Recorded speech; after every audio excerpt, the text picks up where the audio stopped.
V Moderni galeriji sem začela delati konec 80. let, torej še v socializmu.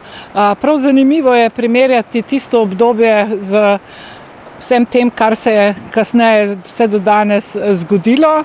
Moram reči to, da kot mlada kustosinja s svojimi kolegi, vse kolegi iz moje generacije, smo začutili neko potrebo, da bi začeli delati mednarodno, tako da smo že konec 80. let in začetku 90. pripravili pomembne mednarodne razstave, in sicer je bilo takrat še pred temi velikimi političnimi spremembami v ospredju predvsem ta integracija v mednarodni prostor. Vendar leta 91, ko se je zgodilo vse to, kar se je, so se tudi naše ideje, koncepti našega dela, tako v Moderni galeriji, kot tudi pri nekaterih umetnikih spremenili.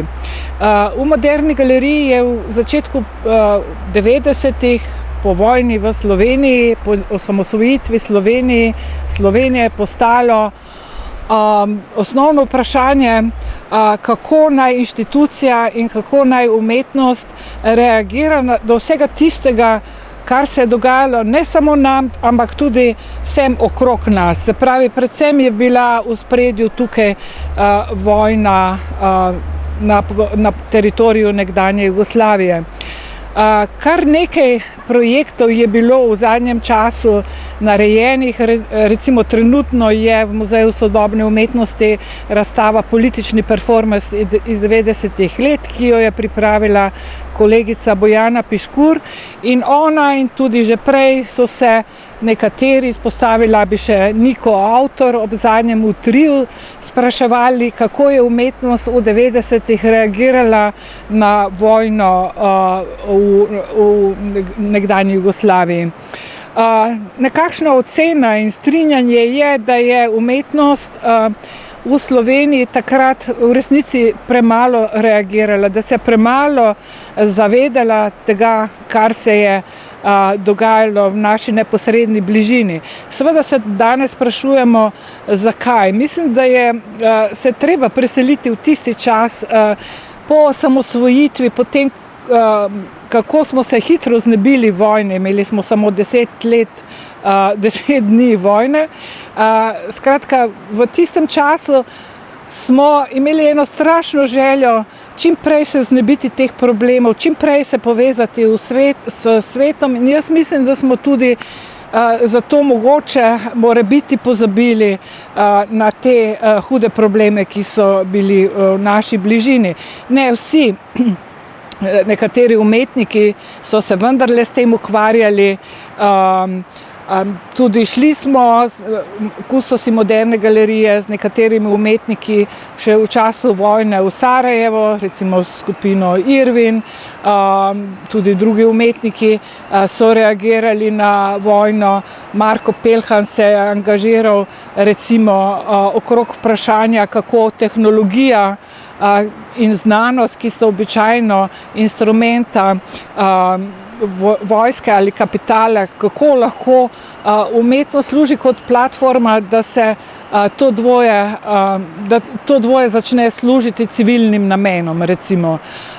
No, potem v drugi polovici 90-ih, ko se je ta kalvarija že končala, se je interes usmeril seveda spet v neko normalizacijo, v sodelovanja na mednarodnem nivoju, in takrat smo že za to izkušnjo vojne na Balkanu seveda začeli razmišljati tudi drugače o mednarodnih sodelovanjih. Če rečem, da smo že konec 80-ih pač želeli na hitro stopiti v to mednarodno areno, mogoče nekritično, smo opremljeni z izkušnjo iz prve polovice 90-ih let, začeli o mednarodnem kontekstu razmišljati drugače. V Moderni galeriji smo ga recimo definirali kot kontekst, ki ni univerzalen, ki ni kar tako globalen, ampak je to del sveta, s katerimi si delimo neko izkušnjo. Tako da sem jaz recimo leta 1998 naredila prvo razstavo vzhodnoevropske umetnosti Body and the East, in v ospredje so prišla vprašanja regije, vzhodne Evrope, nekdanje Jugoslavije, in s tem se seveda ukvarjamo vse do danes. Jaz sem naredila pred kratkim razstavo Večje od mene za Rimski muzej, za Maxi Rimski muzej. In to vprašanje regije je bilo tukaj nekako v ospredju, vendar se je razstava skozi selekcijo umetnikov, sodobnih umetnikov z področja nekdanje Jugoslavije ukvarjala predvsem z današnjim dnem. Se pravi, kako ta izkušnja od druge svetovne vojne, partizanstvo, potem po drugi svetovni vojni, drugačen, bolj etični odnos do dela, delavci heroji, in potem 90-ta, ko glede na moje razmišljanja herojev več ni, ampak v ospredje stopijo v žrtve. Kako skozi vse to lahko razmišljamo o tem, kaj je potrebno danes, kakšne herojske geste potrebujemo danes. Moram reči pa, da pri vsem tem razmišljanju ni pomembno samo to, kaj so delali umetniki v zadnjih 30 letih, kako se je obnašala osrednja inštitucija za moderno in sodobno umetnost. Moram reči, da je pomembno tudi to, kako se je vse to sprejemalo. V 90-ih letih je bil v ospredju generacijski spopad. Se pravi, da so ljudje, umetnostna scena, vsi spremljevalci predvsem razmišljali o tem, kakšni prelomi so se zgodili med generacijami. In potem nekako v sredini 2000-ih pa pridejo v ospredje že bolj ideološka vprašanja, še zlasti leta 2004, obdobje 2004 do 2008, ko kulturno ministrstvo vodi Vasko Simoniti, se začnejo stvari postanejo bolj ideološke, in ta moja razstava Večje od mene z reakcijo slovenskega veleposlanika v Rimu že priča o skrajno ideologizirani situaciji. Namreč veleposlanik v Rimu eksplicitno obsodi to razstavo kot razstavo, ki predstavlja umetnike iz nekdanje skupne države, s katerimi v Sloveniji ne bi smeli imeti nič. Ne bi smeli imeti več nič z nekdanjo Jugoslavijo, še manj pa z socializmom, ki seveda je imel svoje probleme, ta ideja je žal velikokrat bila spreobrnjena, nedosledna sami sebi, vendar pa umetniki na področju nekdanje Jugoslavije, in to mladi umetniki, mlada generacija govori o tem, kako pomembno se vrniti tudi k herojstvu druge svetovne vojne, k socializmu, zato da razmislimo o družbi. Namreč razstava Večje od mene govori o tem, da danes družbe ni več, ker družbo definira samo solidarnost, in ker solidarnosti ni, vsaj ne na nekem makronivoju, se pravi na nivoju neke državne politike in ekonomije, ni tudi družbe. In vsak, ki se poskuša boriti za družbo, opravlja neko mini herojsko delo, če ne že kaj več.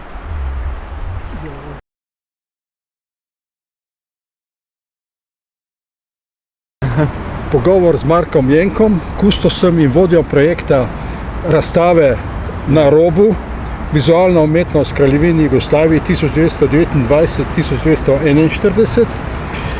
Bili ste vodja tega projekta, kustos te razstave. Kaj je rdeča nit te razstave in ali so možne kakšne sporednice z današnjim časom oziroma z obdobjem samostojne Slovenije? No, kar se tiče tega velikega mednarodnega projekta, torej razstavnega projekta, ki je imel naslov Na robu, vizualna umetnost v Kraljevini Jugoslaviji med letoma 1929 in 1941, torej bolj kot ne med začetkom diktature in pa seveda začetkom druge svetovne vojne, je ključnih nekaj stvari.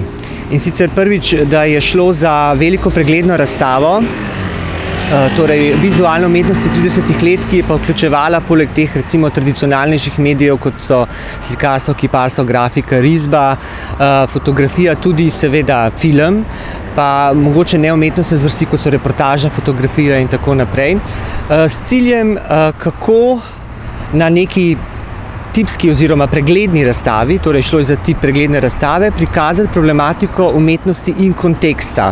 Nekega zelo specifičnega konteksta, torej 30 let, ne samo kar se tiče Jugoslavije, ampak predvsem tega, kar se tiče časa pred drugo svetovno vojno. Torej gre za čas naraščajočih ideoloških in drugih bojev, oziroma tudi lahko rečemo seveda kulturnega boja. Zakaj smo se odločili za to desetletko, če lahko tako rečem, seveda tudi z ozirom na današnji čas, kako razumeti umetnost oziroma kako jo umeščati v nek kontekst, ki je politično-ideološko pač izjemno specifičen, če lahko tako rečem. Pri čemer je pa potrebno bilo opozoriti, da nam ni šlo za neko objektivno sliko, za neko, bom rekel, tradicionalno zgodovinopisje v smislu iskanja neke točnosti ali pa celokupnosti. Tako po drugi strani seveda smo se pa skušali, kako bi rekel, izogniti podobi, ki bi bila zgolj subjektivna, recimo tako on vidi, tako jaz vidim, tako vidijo oni, drugi in tako naprej. Ampak smo skušali izpostaviti prav tisto, kar je mogoče najbolj ključna točka in kjer je absolutno tudi povezano, oziroma kjer je vez z današnjim časom, in to je, da prek vseh teh ideoloških in drugih bojev, kulturnih bojev, prihaja v ospredje to, kar načenja vse pole znotraj teh bojev. Ne bodo to levi, desni, kakorkoli že, črni, rdeči, kakorkoli že. In to je vprašanje antagonizma. To, kar je konec koncev tisto, kar najeda recimo neko družbo v celoti, tako kot vse njene sestavne dele. Tako da na koncu koncev seveda lahko vidimo, kako antagonizem načenja tako neko uradno plat, kot tudi konec koncev margino. In tisto, kar je bilo pri tem seveda ključno, je seveda tudi to, da umetnost pri tem nismo umeščali enostavno v prostor in čas, ampak da smo šele prek umetnosti skušali pokazati oziroma dati nam vsem čutiti ta antagonizem, tako da se je prek umetnosti kontekst šele gradil, prek zelo nekih konec koncev subjektivnih lahko pogledov. Tako da recimo konkretno je bila razstava tudi tako seveda potem koncipirana, da je osrednja dvorana bila kot nekakšen ključ, skoraj bi lahko rekel, da je bila razstava roman s ključem, ampak ta osrednja dvorana je bila ključ za celotno razstavo. Vse se je tam lahko že nekako doživelo. Se pravi, vsi v kontrasti družbeni med revnimi, bogatimi, med podeželjem, med mestom, med margino, kot je bil na primer kot spopad na umetniški levici, ki je bil postavljen pravzaprav v sredino, potem seveda uradno podobo Jugoslavije, skoraj da že takrat turistično podobo Jugoslavije, torej preko filma, torej podobo Jugoslavije, ki je ustrezala takratni oblasti, torej samemu kralju, ta zedinjena Jugoslavija oziroma kot nek nevtralni kontejner, kjer lahko vsaka partikularnost, vsaka identiteta dobi svoje mesto pod pogojem, da ni preveč problematična. Skratka, zelo zanimivo je bilo to opazovati, seveda tukaj obstaja past nekega anahronizma v smislu, da današnje probleme iščemo v preteklosti ali pa da si s preteklostjo skušamo obrazložiti današnje probleme, ki imajo svojo specifiko in tako naprej, zlasti po letu 1989, skratka po razpadu socializma, po vojnah na Balkanu in tako naprej. Ampak tisto, kar stopa v ospredje konec koncev, in tukaj nam je bil pa v veliko pomoč kdo drug kot Louis Adamič. V bistvu smo, kako bi rekel, bil je skoraj da kot nek katalizator, to njegovo delo Vrnitev v rodni kraj, ki je bilo v takratni Jugoslaviji prepovedano, ampak tisto, kar se vleče skozi celotno njegovo delo, ne samo skozi Vrnitev v rodni kraj, in kar se vleče tudi danes vedno bolj vstopa vprašanje, tukaj je tudi današnja ta bitka, ali je kapitalizem naše poslednje obzorje.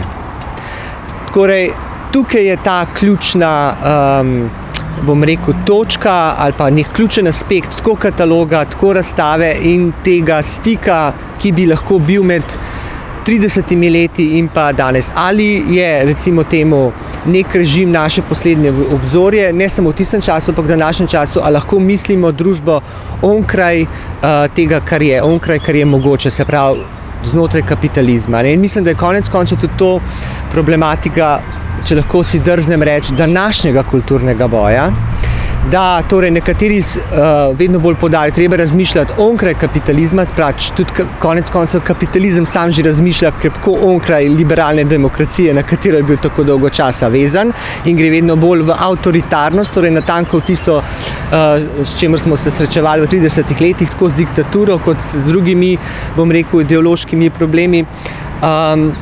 Skratka, kako si lahko zamišljamo drugačno družbo, kako si lahko zamišljamo tudi drugačno umetnost, kaj tu lahko umetnost stori. To so vse, bom rekel, skoraj da nekako, upam, da ne pretiravam, ampak skoraj da nekako ena večna vprašanja, ki so od tukaj, ne? Ker konec koncev in fašizem, in komunizem, in nacizem, pa se tukaj osebno izogibam tem zvodenitvi, kar vse je totalitarizem, ne, še zdaleč ne. Nekje je prisotna ideja, kako preseči kapitalizem in njegove zagate, od katerih konec koncev živi, nekje pa seveda je prisotno enostavno to, da se v kapitalizem vpelje neko skoraj da korporativno društvo, narodno in tako naprej in tako naprej. Skratka, tukaj absolutno je neka razlika v ideji, oziroma a sploh nekaj je ideja ali ni ideja. In konec koncev, če je kakšna res ideja, ki jo je vredno ohranjati, je to, kako preseči za vraga ta kapitalizem in pač vse krivice in izkoriščanja, ki se dogajajo znotraj tega sistema, v katerem se živimo, pa ne bo to pozni ali kakršenkoli že. Omenili ste Luisa Adamiča. Ja. Ki je neka vrsta rdeča nit tudi te razstave, posebej njegova knjiga Vrnitev v rodni kraj. On je leta 1934, ko je potoval po Jugoslaviji, zapisal svoj dnevnik, da so častniki revije, založniki in avtorji pod strogo cenzuro, da so prepovedana vsa javna zborovanja, razen tistih, ki jih organizirajo priganjavci diktatorskega režima in tako dalje. Usporednica z današnjim časom. A je kakšna sporednica z današnjim časom? Ja, lahko se tukaj tudi kaj reče, absolutno. Ja. Mislim, ampak v tem smislu, da je cenzura mnogo bolj perfidna, ne? Da gre bolj kot ne v samo cenzuro, da so ljudje na tej točki, da že zelo pazijo, kaj bodo izrekli in tako naprej. Ja.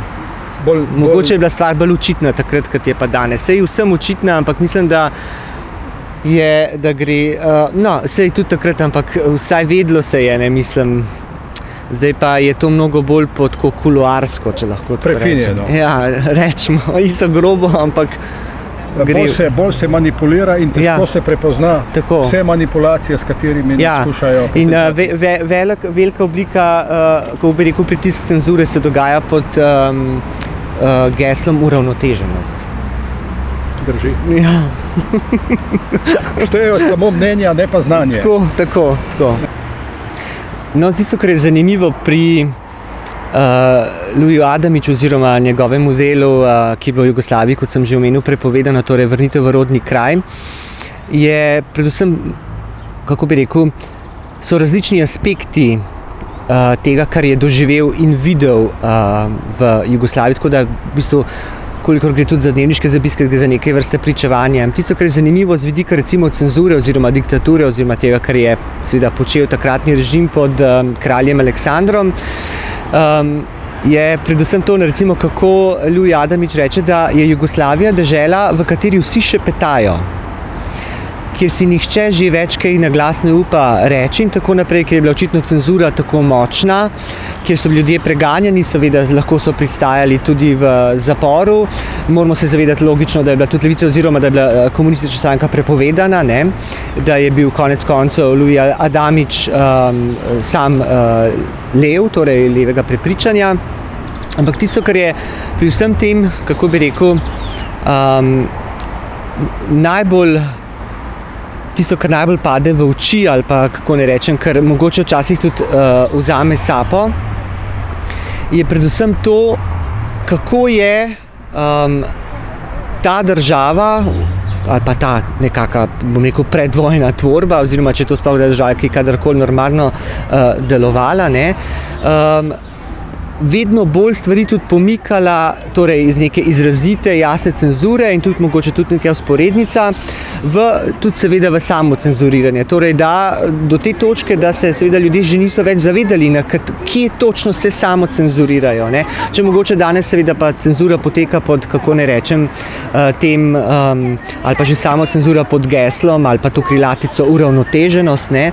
Takrat se je točno vsaj vedlo, oziroma ta uravnoteženost naj bi imela anti- ali pa aideološki predznak ali pa konotacijo, takrat je bila pa stvar popolnoma obratna. Tako da seveda tukaj se je stvar mogoče precej zamenjala, ne, ker danes živimo pod tem proti ideologiji, ne sredina, se pravi nevtralnost, ne levo, ne desno, skratka uravnoteženost in tako naprej, kar je obstalo seveda že takrat. Tudi takrat je bila Jugoslavija kot nek nevtralni kontejner za različne identitete, vsak ima svoje mesto, pod pogojem seveda, da se ne preveč ne izpostavlja ali pa da kaj preveč ne kritizira in tako naprej, pri čemer nekaterim sploh identiteta ni bila seveda priznana, tako kot Makedoncem ne so bili južni Srbi.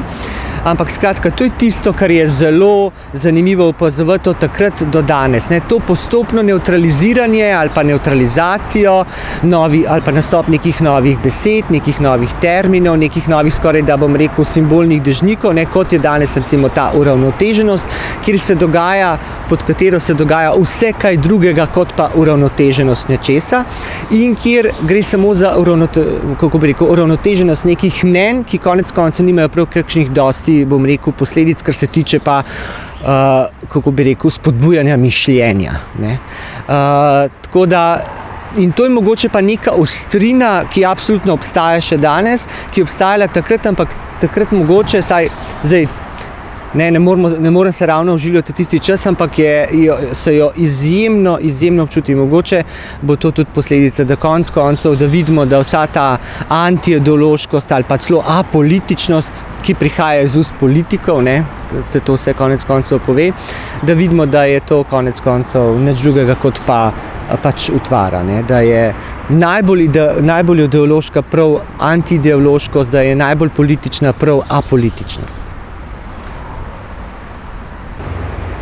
No, kar se tiče same umetnosti oziroma ali pa kulturnega uprizorišča, lahko rečem, kar se tiče 30-ih naslednje. Logično, z razliko od 20-ih so bila 30-ta mogoče, kako rečem, kar se tiče umetnostnih stvari podobnega, saj na prvi pogled ne toliko zanimiva. V 20-ih letih imamo neko hitro sosledje slogov, ekspresionizem, nova stvarnost, potem so to bogatstvo avantgard, ki se potem nekako v 30-ih spojevi so zadnje avantgarde, ki so bile vedno tudi družbeno kritične, ni šlo se samo spremeniti ali pa storiti nek preobrat v umetnosti, ampak v družbi kot celoti jo popolnoma in konec koncev tudi seveda s posledicami na posameznikih, da se bomo v celoti spremenili.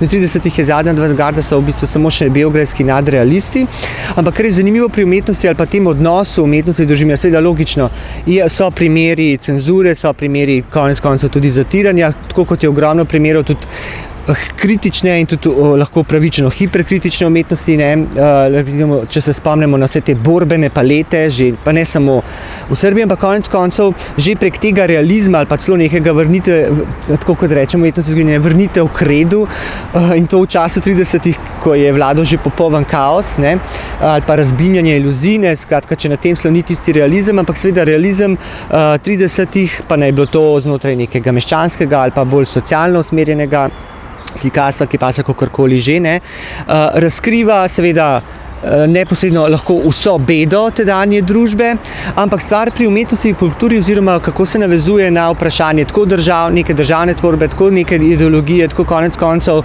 nekega režima, nam predvsem kaže in mislim, da je to tisto, kar želimo, naš intimni odnos, ki ga imamo z državo, v kateri živimo, z ideologijo, v kateri smo in tako naprej. Kako ima to lahko seveda čisto konkretno neke, se pravi to, kar se v družbi dogaja, zelo intimne, seveda psihične lahko posledice ki se jih niti nujno seveda ne zavedamo. Ne. In to je pri umetnosti pa, kako ne rečem, včasih je celo tako, da umetnost, ki na prvi pogled ali pa na prvo žogo ni kritična ali pa neposredno politična oziroma da nekaj razkriva, nekaj napada, kritizira, lahko enako problematična kot pa se pravi ta druga umetnost. V kakšnem smislu? To je, kako ne rečem, za umetniško ali pa kulturno polje, posebej umetniško ali pa oziroma umetnostno značilno, da razkriva mnogo več od tega, kar je bilo mišljeno na neki zavestni ravni oziroma kar je bila neka zavestna intenca. Tako da lahko tudi propagandistična ali pa umetnost, ki služi režimu, razkriva nehote vse tisto, kar seveda preko laži ali pa hipokrizije, kakorkoli že, ta režim od znotraj muči, kar je konec koncev spet antagonizem. Ne, že način, kako se je kralj Aleksander, ali pa če pogledamo te velike turistične filme, naprimer, ki so nastajali v 30 letih prav za pogled kralja, kolikor so na prvi pogled nevtralni, nevtralizirajoči in tako naprej, razkrivajo v tem nevtraliziranju popolnoma vse. Kakšno vizijo Jugoslavije je imel, kaj se je s to vizijo skušali prikriti, se pravi antagonizme konec koncev lahko med Srbijo, Hrvaško in tako naprej, med različnimi nacionalizmi, ki so se takrat pojavljali. Skratka, razkriva, to je tisto, kar pri umetnosti in kar smo skušali na tej razstavi prikazati, je prav to, kako tudi tam, kjer ne bi pričakovali, je umetnost pač razkrivajoča za sistem. In tako da, kljub temu, da lahko nek režim napada vse tisto, kar je kritizira, meni je zelo žal, tudi v umetniških delih pa naj bojo tudi, tako ne rečem, minorna režim, tisto, kar v kulturi pa umetnosti podpira, žal podpira tudi razkrinkavanje samega sebe. To je del polja umetnosti, ne gre drugače.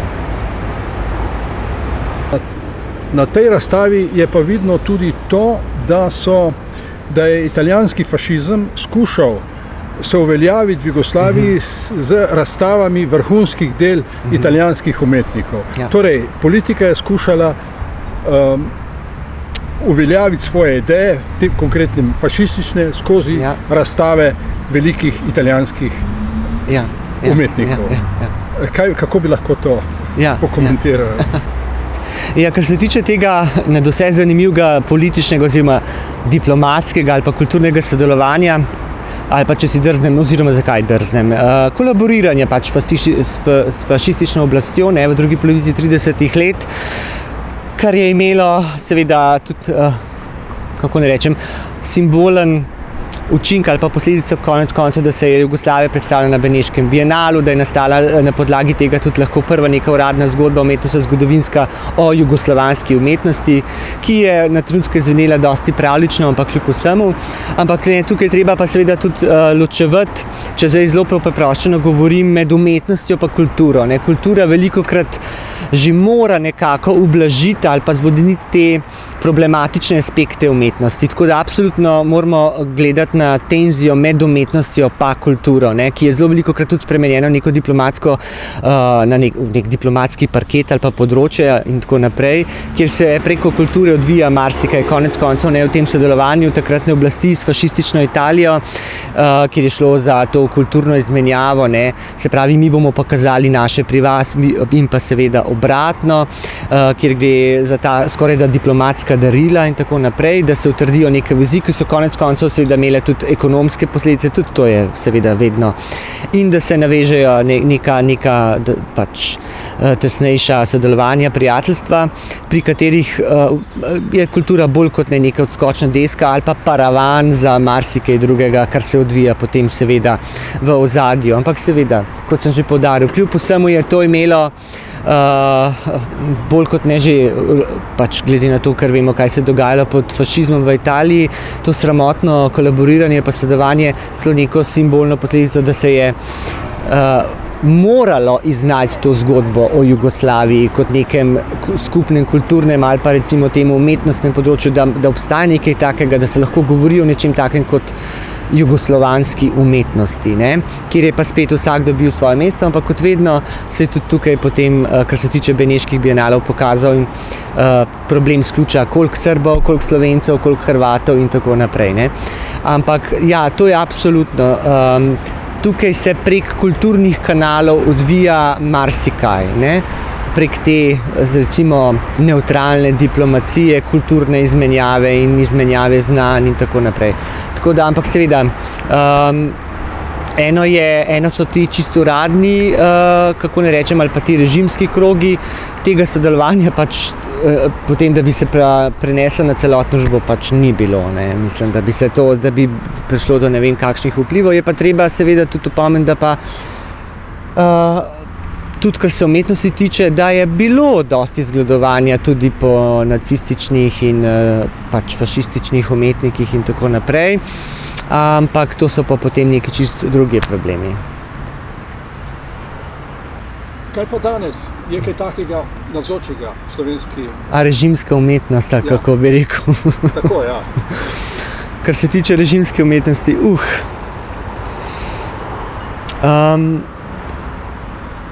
ne vem, če danes prihaja do umetnosti po naročilu, če lahko tako rečem. Mislim, da tisto, kar je najbolj nevarno, pa kar ni samo stvar nekega režima, lahko je tudi stvar kakšnih določenih metodoloških pač pristopov znotraj znanosti, je to, da bi seveda se umetnost rado zvedlo ali pa njeno, bom rekel, univerzalno ost. Konec koncev, jaz kot umetnostni zgodovinar se lahko ugovarjam in prepoznam nekaj, kar je lahko veljavno tudi zame, pač v nečem, kar je nastalo na Japonskem, ne nujno v tem stoletju, kjerkoli že na svetu, pač ta internacionalnost umetnost, pač da je za vse to je nekaj, kar je njen del. Velikokrat se pa dogaja to, in to je tudi ta problem režimskosti, da se umetnost zvaja na kulturo, ampak predvsem v smislu neke celo obrti. Se pravi, da mora nositi prepoznavne znake prostora, v katerem je nastala. To je seveda z neke plati popolnoma samoumevno, logično, da bo hočeš nočeš tudi seveda zaradi samega umetnika lahko nekaj oziroma njegovo delo imelo pečat kraja, ne samo časa, v katerem je pač nastalo, ni pa to poslednje obzorje omevanja umetnosti. In to je tisto, kar je problematično, da se ta lokalnost predstavlja kot poslednje obzorje za umetnost, ne? Se pravi, odražanje, ne vem, japonskosti, francoskosti, srbskosti, slovenskosti in tako naprej, ne? Se pravi, da se skuša zatreti prav ta moment, kjer pač ali ne bodo to korenine, ali ne bo to neka lokalna tradicija, kakorkoli že, ni poslednji horizont. Se pravi, da se znotraj tega, in zato je to vprašanje antagonizma v projektu bilo tako pomembno, se pravi, smo pozorni na vse tiste točke, kjer se stvar od znotraj nalamlja, če lahko tako rečem, ker je od znotraj nekaj najeda, kar pomeni, da se sama ta lokalnost že po sebi odpira v nekaj več od sebe. Pa ne govorim več v smislu, ampak v nekaj, kar prav prek tega nalamljanja, prav prek tega, da identiteta naša nikdar ni neka zaokrožena totaliteta, skratka neokrnjena za vselej, ne, kaj pa konec koncev tudi za vrednote lahko rečemo, kaj pa je narava vrednot, je to, da očitno so vedno v težavah in vedno ogrožene, ne. In to je tisto, kar je bilo seveda ključno. Da umetnost ne zvajamo na logiko obrti zgolj na prepoznavnost, naprimer, kot bi gledali obrtno, ne, to je lahko nastalo samo v Franciji, to je lahko nastalo, ja, na nek način je lahko nastalo samo tam, ampak ni francoskost ali pa Francija poslednje obzorje umevanja in interpretiranja tega, kar je tam nastalo.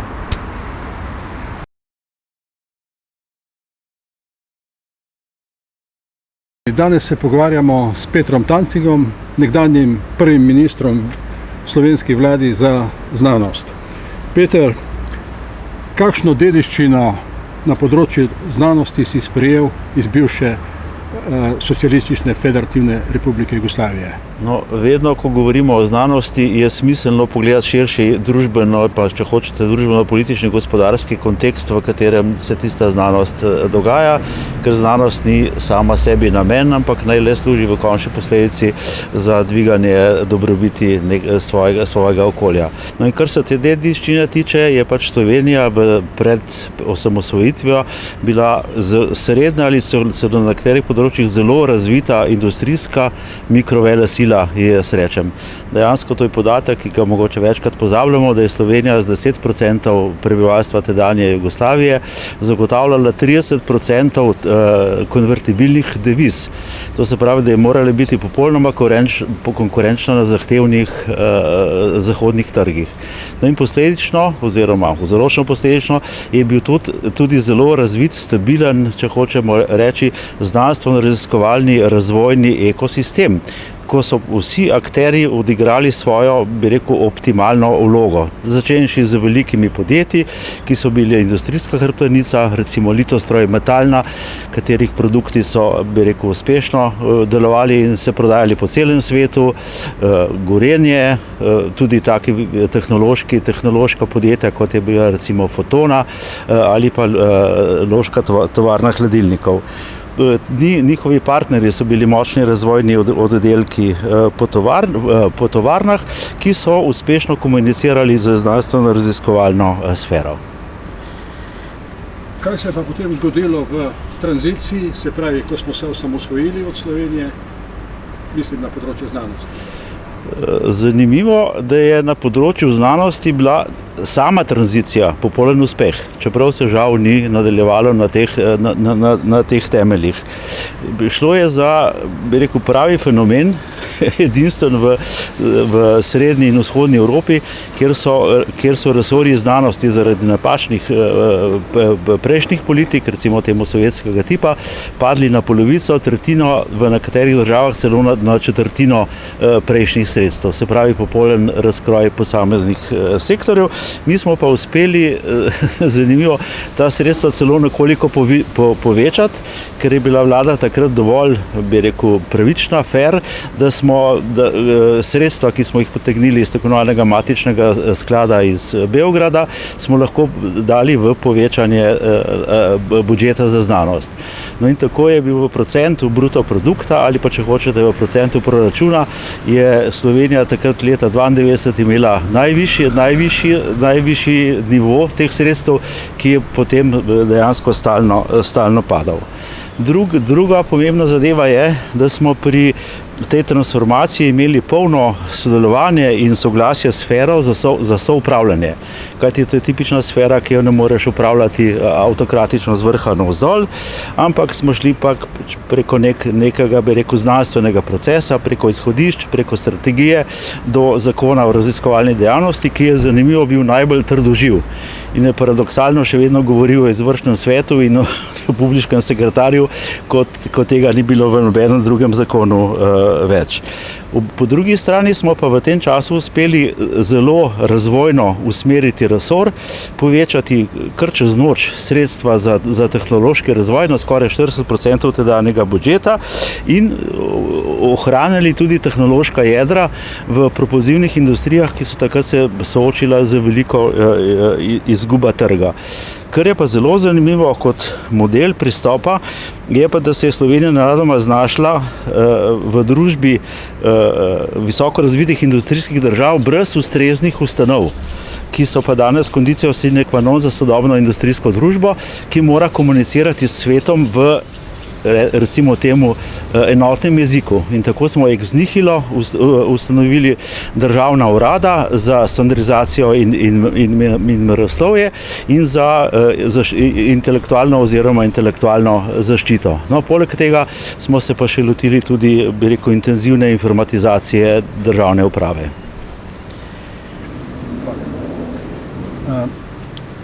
Na neki točki pa se je začel razkroj vloge znanosti v slovenski družbi.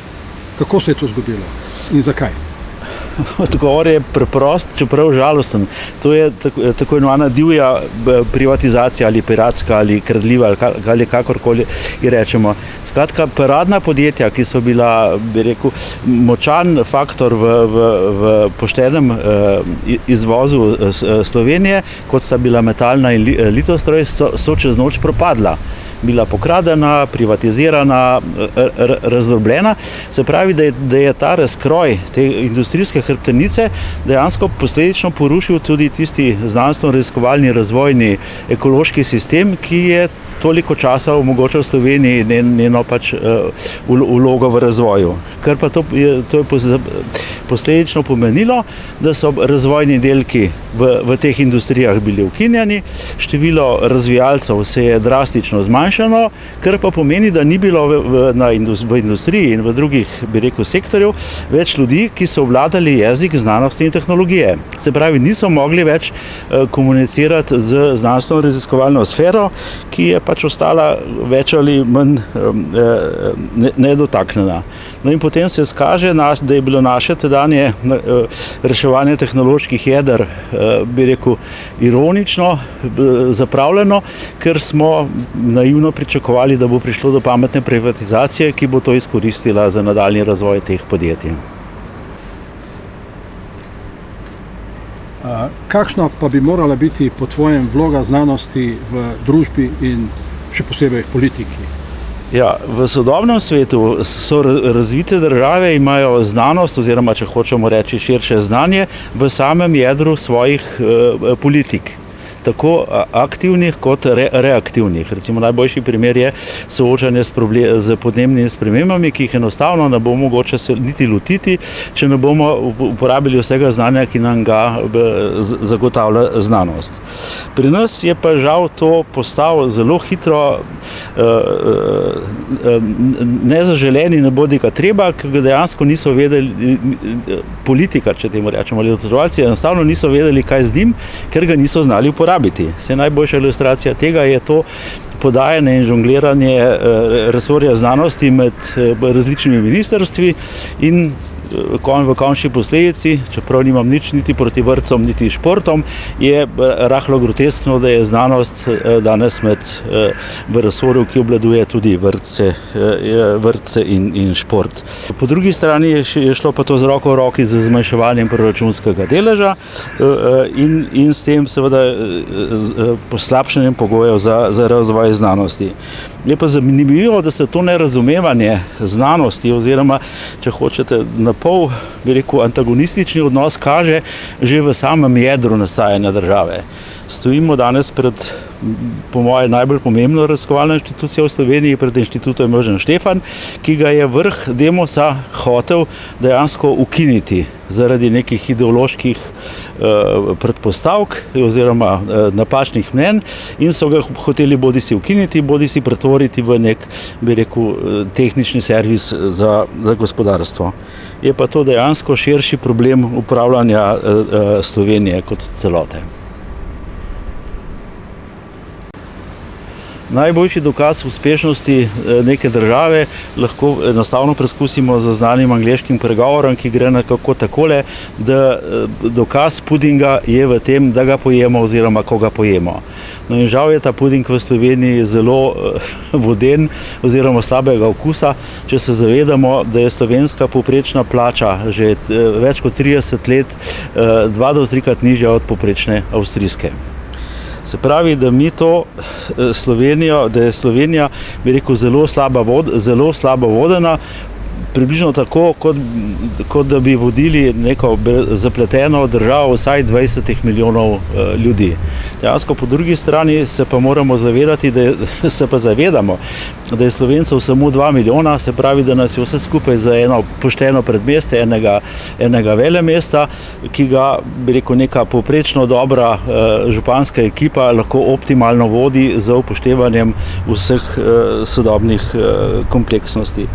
Se pravi, pri vodenju te države dejansko vidimo, da gre za vsako odsotnost, za močno odsotnost nekega centralnega jedra zavesti, zavedanja, ki bi znala percipirati probleme v svojem okolju, reagirati na nje in biti seveda tudi proaktivna v svojih vizijah in akcijah. To je po drugi strani pa pri nas, bi rekel, se pa temu še pridružita prelaganje odgovornosti in dejansko posledična paraliza odločanja. Ni treba iti daleč za zglede, gledamo samo drugi tir, ki ga ne vem koliko desetletij že postavljamo, gledamo za NUK 2, ki je, bi rekel, še bolj žalosten, kot je bil pred dolgimi leti. Poglejmo na koronavirus, tako spopadanje z njim kot cepljenje, atomizacija cepljenja, kar je dejansko absurd pri 2 milijonih ljudi, da vsak zdravstveni zavod se tega loteva posebej.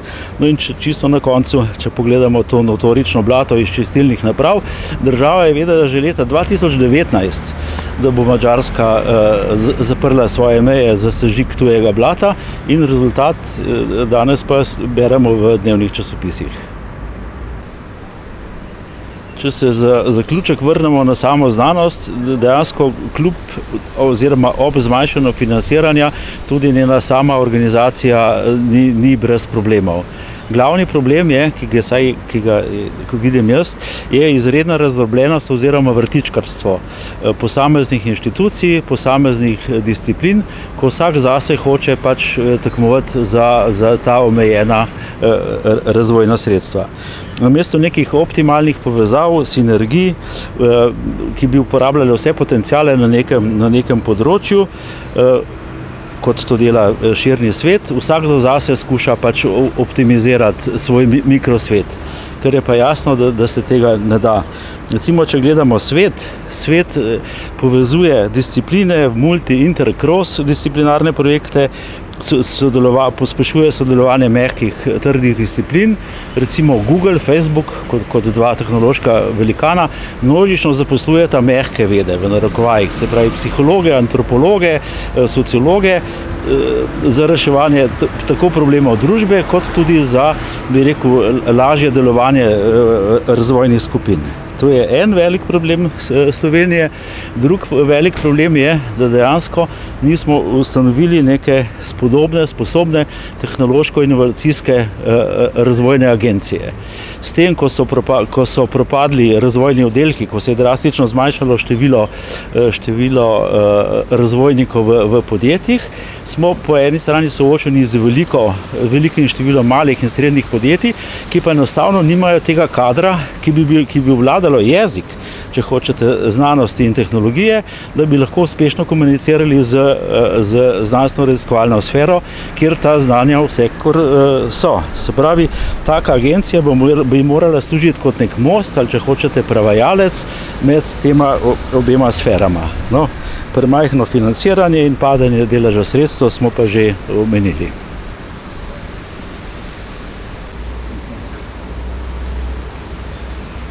Za zaključek bi vprašal, kljub vsemu tem težavam, ki so, in ignoranci, posebej politike do znanosti, slovenska znanost ni za odpisa. Ne, nikakor ne. No in me prav veseli, da bova uspela zaključiti na bolj optimistično vižo. Dejansko, če malo spremljamo dogajanje v slovenski raziskovalni sferi, vidimo, da so na določenih področjih timi in posamezniki dejansko v svetovni špici. Kdor pozna ta prestižna elitne projekte Evropskega raziskovalnega sveta, ve, da je v Sloveniji že kar nekaj manjših in mlajših skupin, ki uspešno kandidirajo za ta sredstva. To je dejansko, če hočete, mini Nobelove nagrade za razvoj zelo bazične znanosti. Pred kratkim je bil ustanovljen UNESCO center za umetno inteligenco. In to sloneč na dejstvo, da je ravno Inštitut Jožef Stefan in Fakulteto za elektrotehniko sta vzgojila toliko kadrov za umetne inteligence, da se lahko pohvalimo, da imamo največ tovrstnih strokovnjakov na milijon prebivalcev v svetu. Po drugi strani vzgajamo vrhunske kadre, ki so dejansko uspešni po celem svetu, pri čemer se pa že postavi problem, kaj je z njihovim vračanjem in njihovo, bi rekel, tvorno, ustvarjalno zaposlitev doma. No in da jih omenim, rekel, moral bi meniti praktično vsa področja. Ne? Na vseh področjih dnevno spremljamo svetovne, evropske preboje na področju elektrotehnike, matematikov, ki so ravnokar imeli svoj kongres, na področju fizike, informacijsko-komunikacijskih tehnologij, biomedicine, biokemije, medicine in seznam bi bil seveda dolg, če bi šel do konca.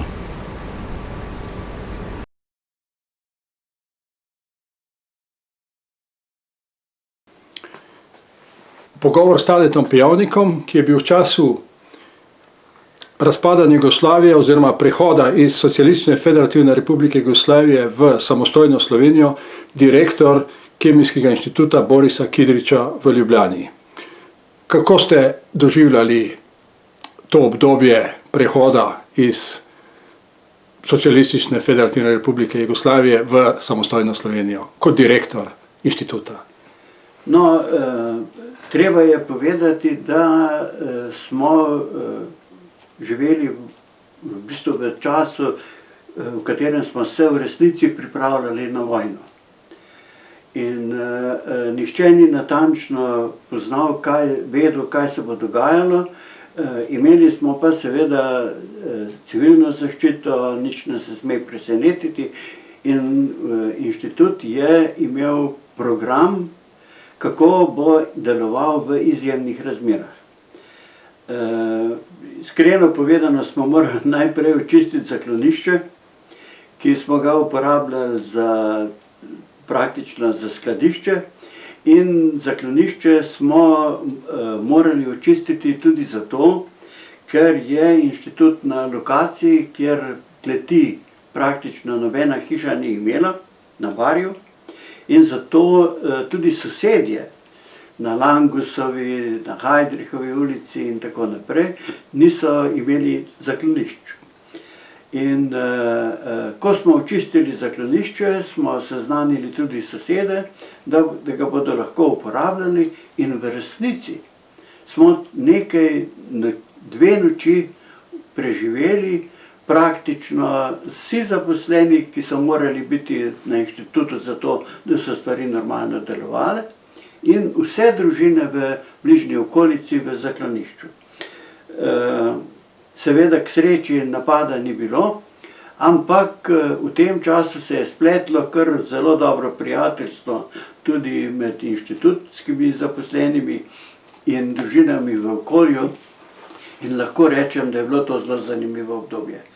Za direktorja je bilo manj zanimivo to, da smo imeli na inštitutu neke zelo drage, komplicirane opreme, in tudi za to opremo smo morali pripraviti vse rezervne lokacije, tako da smo zelo veliko časa posvetili temu, kam bomo nekatere inštrumente preselili, če bo potrebno, kako bomo delovali, in lahko trdim, da so vsi zaposleni zelo konkretno, dobro in tudi preko delovnih obveznosti sodelovali pri tej aktivnosti. Skratka, inštitut je bil dobro pripravljen na izjemne razmere. Morate vedeti, da je pri nas na inštitutu bilo veliko materijala, ki je vnetljiv. To so bile jeklenke z vrsto plinov, ki niso vsi zelo prijetni, in za vse to je bilo potrebno pripraviti posebne razmere in jih shraniti na mestu, kjer bi bila pač škoda v primeru napada najmanjša. To je tisti del, recimo, ki je bolj tak organizacijski. Lahko povem tudi, da smo znotraj inštituta se pogovarjali o prehodu, razmišljali o tem, kaj se bo zgodilo in kako se bo inštitut reorganiziral. In to obdobje po osamosvojitvi je bilo seveda tudi za inštitut izjemno zanimivo. Inštitut namreč ni bil urejen tako kot drugi javni raziskovalni zavodi. Inštitut je bil v bistvu v lasti konzorcija Slovenske kemijske industrije in Slovenske akademije znanosti in umetnosti in Univerze v Ljubljani, in ni bil državni inštitut. Zato smo morali takoj po osamosvojitvi se najprej prekvalificirati v javni raziskovalni zavod, kar je zahtevalo kar nekaj napora. Zelo zanimivo je bilo pa to, seveda, da smo morali se dogovoriti s tistimi podjetji, ki so tvorili konzorcij Slovenske kemijske industrije, dogovoriti, da odstopajo od te lastnine in da nimajo nikakršnih zahtev do Kemijskega inštituta.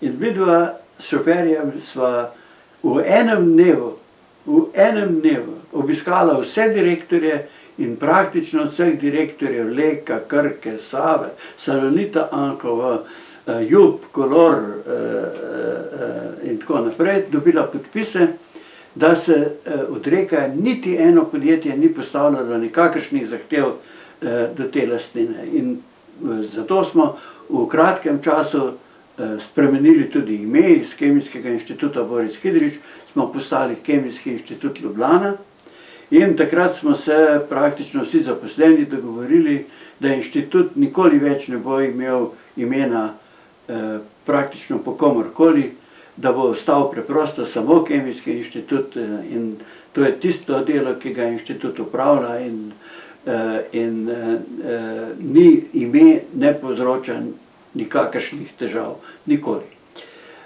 Seveda je ta prehod iz ene oblike delovanja v drugo, v javni raziskovalni zavod, pomenil tudi veliko dodatnih zapletov.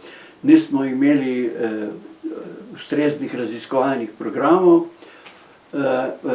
raziskovalna skupnost Slovenije je razpadla in v tem vmesnem obdobju smo praktično uspeli si zagotoviti vse pogoje za delovanje. Velika zahvala vsem, ki so takrat sodelovali z mano in mislim, da je prav Kemijski inštitut zelo dobro prenesel ta prehod, to preobrazbo in danes je praktično uveljavljen nacionalni javni raziskovalni zavod, ki se enakovredno kosa z velikim bratom Inštitut Jožef Štefan ali malo sestro Nacionalni inštitut za biologijo in res sem ponosen na ta čas, ki sem ga preživel na inštitutu. V tem najtežjem času, ko je Jugoslavija razpadala in se je začela osamosvojitvena vojna, ali so bili kakšni kontakti s sorodnimi inštituti po Jugoslaviji takrat, kako so se odzvali? Gotovo ste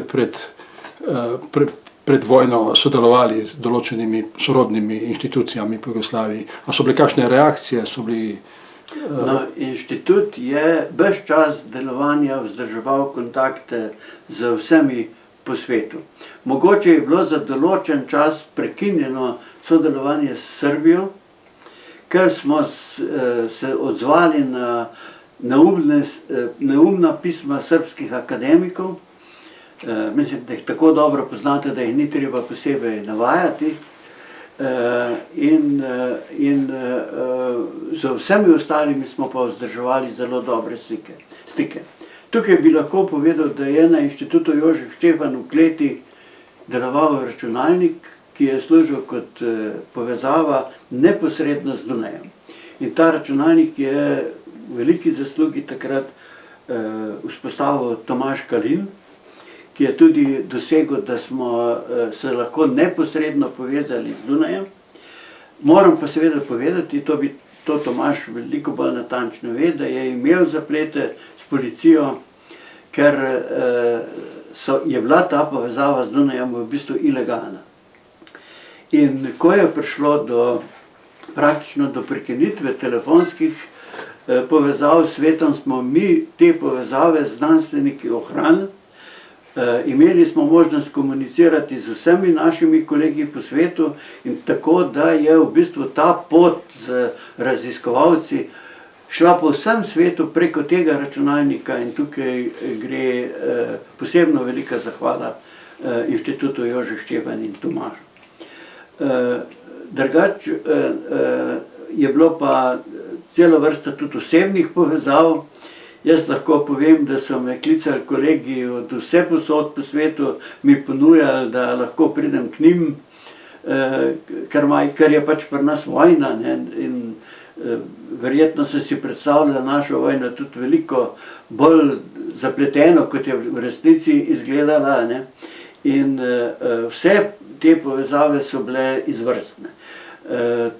Dosegli smo celo to, da so nekatera pisma šla neposredno v Belo hišo, da smo komunicirali neposredno z ministri Avstrije, Nemčije in tako naprej. In celotna znanstvena sfera je obveščala svetovno javnost preko svojih kolegov ves čas. Prej se je gotovo mislil memorandum Srbske akademije znanosti in umetnosti. Ne, mislil sem še dodatna pisma, ki so prihajala od kolega Dražiča ali pa Despiča, da ne vem natančno, to je eden od teh, ki je napisal pismo, v katerem je razlagal, kakšne grozote se dogajajo v Sloveniji do vojakov jugoslovanske armade, kako jih maltretiramo.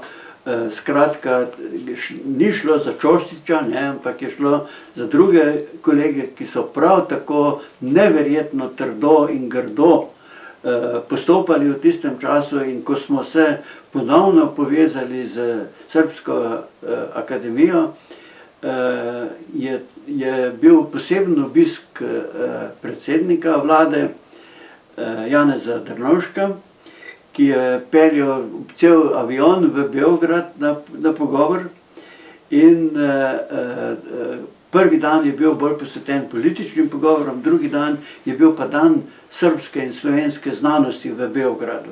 V času, ko ni bilo ne srbske države dokončno realizirane, Slovenija pa je seveda že bila organizirana kot država. In ta dan srbske-slovenske znanosti je v principu in v bistvu obudil vrsto prijateljstev. Jaz moram reči, da tako iskrenega objemanja in veselja, da smo se spet srečali, nisem doživel ne prej, ne kasneje. V času direktovanja Kemijskemu inštitutu si bil tudi sodelavec univerze. Kako je pa zadeva potekala na univerzi? No, v principu se je takrat zelo veliko govorilo o privatizaciji. In seveda je obstojala tudi bojaznost, da bi šla privatizacija predaleč in da bi se posebej javni zavodi privatizirali mogoče po Markovičevem modelu ali pa na kakršenkoli drug hiter način, in da bi s tem en znaten del javne službe bil okrnjen. Zato je nastal zakon o javnih zavodih. Ta zakon o javnih zavodih je nastal celo pred Ustavo Republike Slovenije. In ne morem verjeti, in tudi vam se bo zdelo čudno, ko boste slišali, da ta zakon velja še danes. Zakon je bil takrat narejen, da bi preprečil nekorektno ali pa kakršnokoli slabo privatizacijo javnega raziskovalnega dela in javnega šolstva, to se pravi primarnega, vseh šol, v bistvu od vrtcev do univerze. In ker ta zakon velja še danes, se bi marsikdo vprašal, zakaj velja še danes. V bistvu je z zakonom bilo takrat, prav zaradi tega, da bi se preprečila privatizacija, podeljena velika pravica ministrstvom, javni upravi, in tako, da upravlja ali pa da ima velik vpliv na upravljanje teh zavodov. To pomeni inštitutov, zdravstvenih domov, bolnic, šol, vrtcev in tako naprej. In ko je prišlo do tega, da bi se napisal nov zakon o zavodih, se politika ni hotela odreči nikoli tej visoki vlogi, ki je dobila z zakonom o zavodih v času neposrednega prehoda iz enega družbenega sistema v drugega. In ker ta zakon velja še danes, trdim, da je upravljanje z zavodi v Sloveniji slabo, ker to omogoča oziroma onemogoča dobro upravljanje prav ta zakon.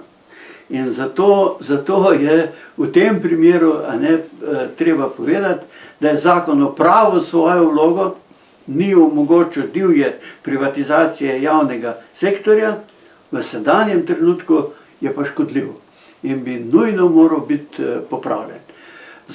Trikrat je kasneje prihajalo do tega, da je bil zakon napisan. Zadnji zakon je napisala ministrica Irma Pavlinič Krebs. In ta zakon je bil že usklajen z sindikati, je skoraj že šel v parlamentarno obravnavo, pa je tudi ostal v predalu. In zato v državi Sloveniji še vedno čakamo na nov zakon o zavodih, ki bo narejen za sedanje razmere.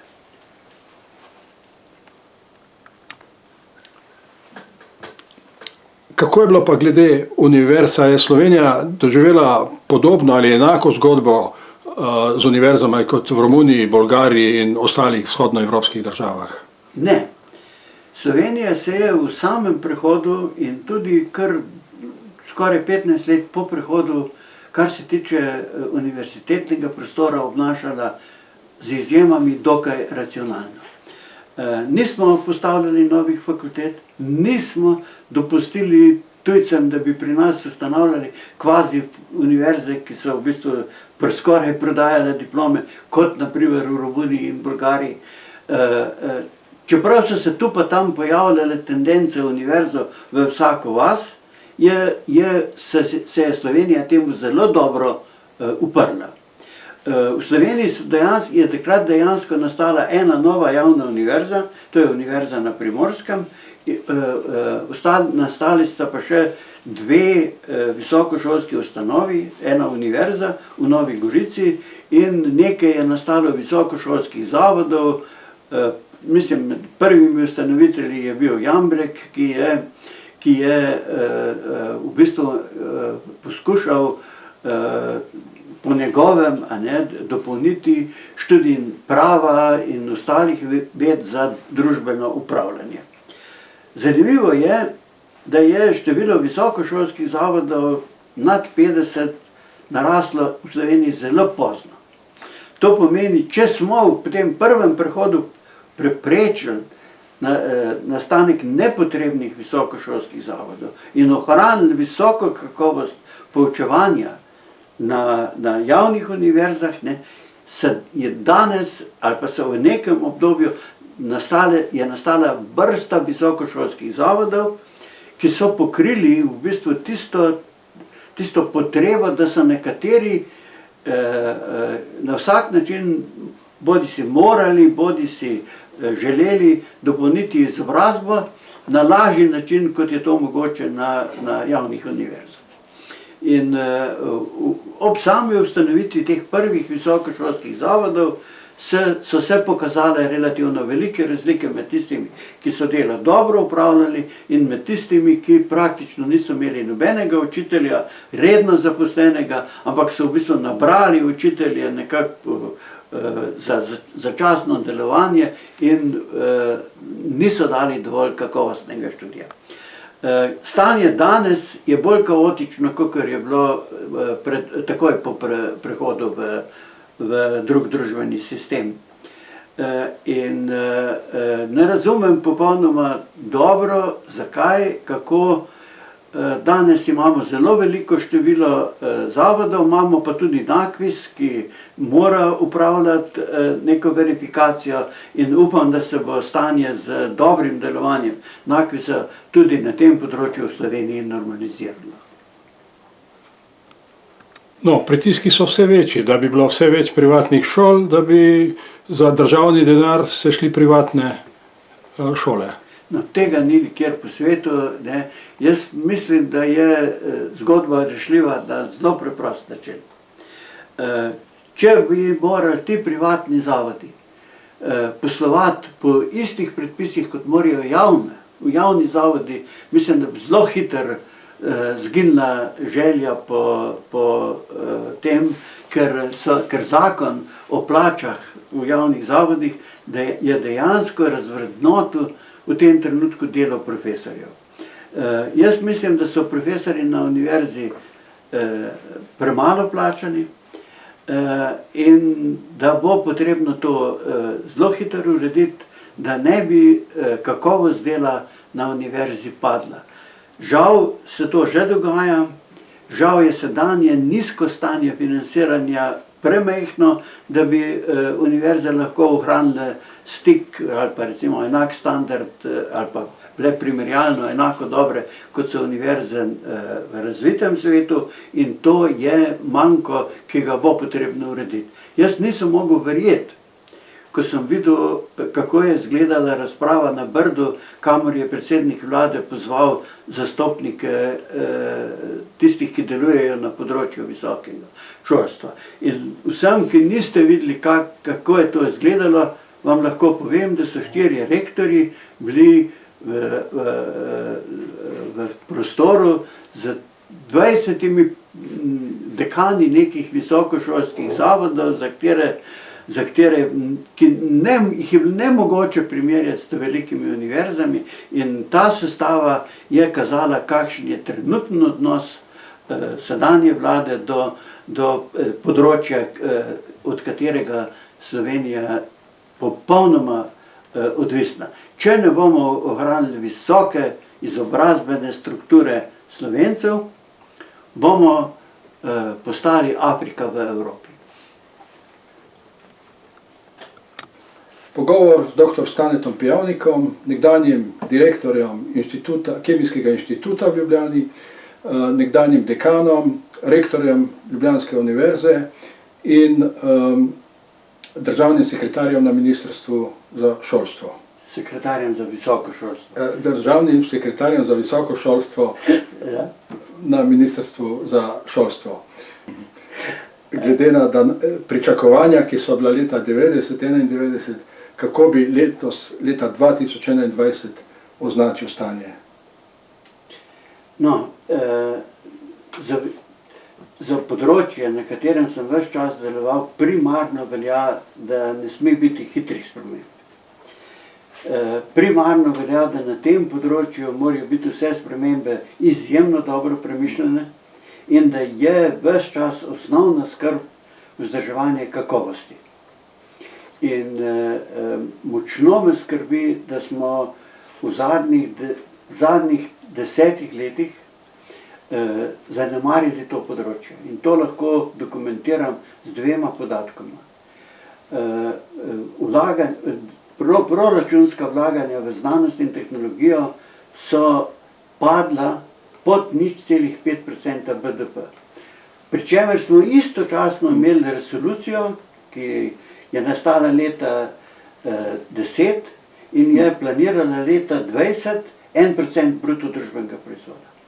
Kar pomeni, da smo to resolucijo v celoti pozabili, da smo namesto 1%, kar skoraj dosegajo zdaj države, s katerimi smo se ves čas, za katere smo ves čas trdili, da smo bistveno boljši od njih, so Češka, Litva, Estonija, Poljska, pred nami po vlaganju v raziskave.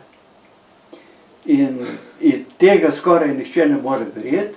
In enako velja za visoko šolstvo, da vlagamo 0,4% BDP namesto 0,8%. In v obravnavi je zakon o visokem šolstvu, ki je šel zdaj v parlamentarno obravnavo, zato vam lahko rečem, da če v tem zakonu ne bodo z amandmani popravili enega člena, v katerem bodo napisali, da bomo v enem letu sredstva iz sedanjega sramotnega vlaganja manj kot 0,5% takoj dvignili na 0,8%, potem se tej državi ne piše dobro. Verjetno ni problem samo sredstva, problem je tudi, da se s to poskusom privatizacije šolstva skuša na nek način tudi kakovost razvrednotiti. To je stvar nakvisa. Jaz mislim pa zakona o visokem šolstvu.